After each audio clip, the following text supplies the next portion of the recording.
Not 100% coffee. Stop drinking these 7 coffees. TCC. You think you're drinking coffee, but you're not. What's in your cup might shock you because many popular coffee drinks today contain so little real coffee, they're closer to a coffee-flavored dessert in a cup, and most people don't even realize it. Here's how to spot the difference, starting with the one that will surprise you the most. Number 7, the 3-in-1 instant sachet. Picture this. It's early morning, you're half asleep, and you tear open one of those little sachets, pour it into hot water, and call it coffee. Millions of people do every single day across South Asia and beyond. It feels like coffee. It smells like coffee.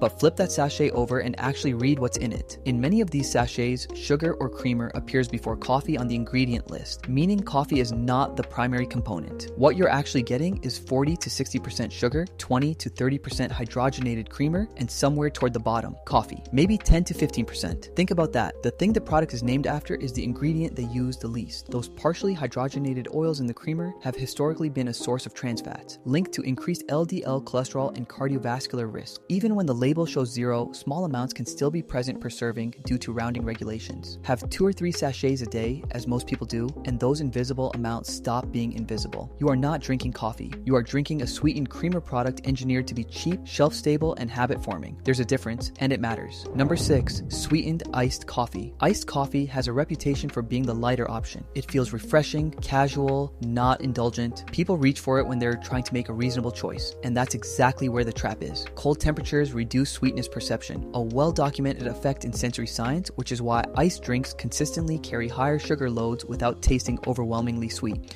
Your brain doesn't flag it the way it would if you consume the same sugar content in a hot drink. A commercially prepared sweetened iced coffee can carry anywhere from 20 to 45 grams of sugar, depending on size and brand. Added to that are artificial flavorings, syrups, and creamers loaded with their own additives. The coffee itself is often a diluted cold brew, concentrate stretched far beyond any reasonable ratio. A plain black iced coffee is completely fine. What most people are actually ordering is not that. Number 5, flavored syrup coffees. Caramel, hazelnut, vanilla. Every pump of flavored syrup adds 5 to 10 grams of sugar. 1 pump. Most large drinks are built with 4, 5, sometimes 6 pumps as the standard default. Not because you asked for extra, but because that's how the recipe was written. You're looking at 30 to 60 grams of sugar before the milk even enters the equation.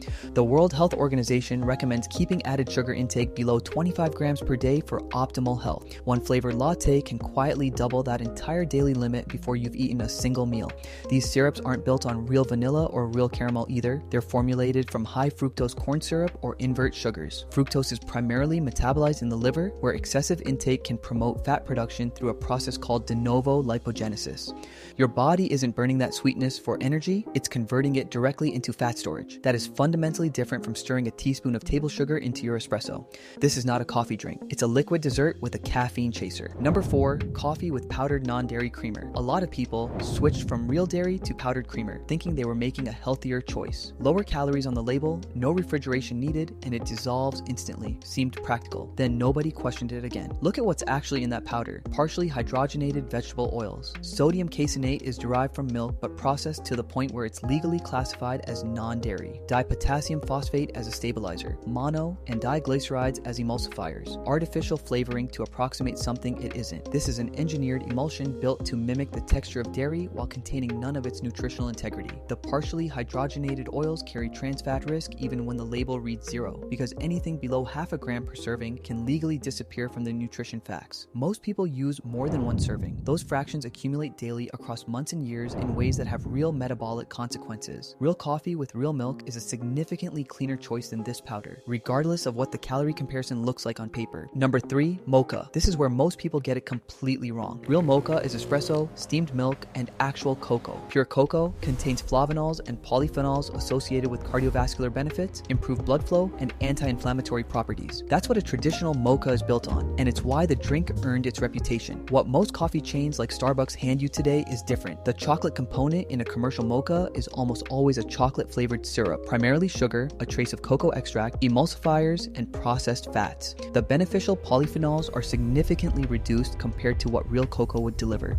What remains is a caffeine, sugar, and fat combination that strongly reinforces reward-driven consumption patterns. That trio hits the brain's reward circuitry in a way that is genuinely hard to moderate over time. You keep coming back, and you don't always know why. A typical commercial mocha clocks in around 34 grams of sugar per cup. That's not a coffee drink with chocolate. That's a chocolate dessert with coffee in the name. Number 2, zero sugar flavored coffee. coffees. This one feels like the responsible choice. No sugar, low calories, still flavored. Marketed at health-conscious people who want the experience without the consequences. It sounds like the industry finally got something right, but look past the front of the label. Sucralose, acesulfame potassium, artificial and natural flavor compounds, a catch-all term that can legally cover dozens of undisclosed chemical components. Carrageenan or gellan gum as texture stabilizers. The ingredient list on a zero sugar flavored coffee is often longer and more chemically complex than its full sugar equivalent. Emerging research suggests artificial sweeteners may influence gut microbiota and appetite signaling, though results remain mixed. What the evidence does point to consistently is that these sweeteners preserve your brain's expectation of sweetness without delivering the metabolic signal that normally follows sugar consumption. Your appetite regulation stays primed for more, even though the calories aren't arriving. You traded visible sugar for a subtler disruption. The zero on the label is real. The idea that it makes this drink clean or neutral, that part is marketing. Number 1, the Frappuccino, and every blended coffee drink like it. Here's the one that started this entire conversation. The drink that more than any other represents the complete transformation of coffee from a beverage into something that simply borrowed coffee's name. Popularized by chains like Starbucks and replicated across every market, a large blended coffee drink can contain over 80 grams of sugar. Some exceed 100. The actual coffee extract makes up less than 10 to 20% of the total volume. Everything else is milk, ice, flavored syrup, whipped cream, and drizzle. A plain black coffee contains 0 to 5 calories. One of these delivers 500. That gap is not personal preference. Those are two completely different products sharing a category name. These drinks were not designed around coffee. They were designed around hyperpalatability, the deliberate combination of sugar, fat, cold temperature, and caffeine that produces some of the strongest repeat consumption behaviors in food and beverage design. Coffee is a minor functional ingredient. The architecture around it is what keeps people coming back daily without questioning what they're actually consuming. At its core, real coffee is just water and coffee extract. The moment your label lists emulsifiers, stabilizers, flavor systems, and hydrogenated oils, you have left coffee behind. You didn't choose this version of coffee, you were trained into it by marketing, by availability, by the slow normalization of drinks that bear no real resemblance to what coffee actually is. The industry didn't change coffee, it changed your definition of it. If your coffee needs an ingredient list longer than a sentence, it's not coffee anymore. That is a formulated beverage wearing coffee's name.